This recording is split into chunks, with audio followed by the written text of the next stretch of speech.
সিপিএলে যখন বাংলাদেশের সাকিব আল হাসান সুপার ওভারে ব্যাট করার সুযোগ পান তখন কেমন ছিল ওনার ব্যাটিং, আর সে ম্যাচে কীভাবে ম্যাচ জিতালেন সাকিব সেটাই জানাবো আজকের এই ভিডিওতে।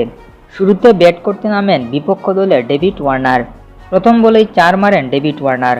ব্যাটের কানায় লেগে বল চলে যায় থার্ড ম্যানের দিকে। পরের বলটাতে ডট দেন বোলার, ফলে 1 রান সেভ হয়। তৃতীয় বলে আবারও 4 মারেন ডেভিড ওয়ার্নার, ফলে 3 বলে রান হয় 8।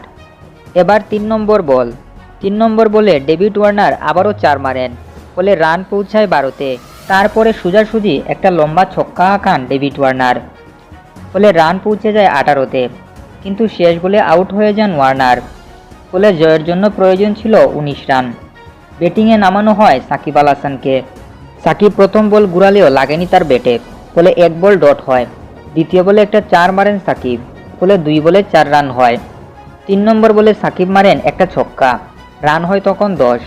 4 নম্বর বলে সাকিব পয়েন্ট কাভারের উপর দিয়ে মারেন আরেকটা 4, ফলে রান হয় তখন 14।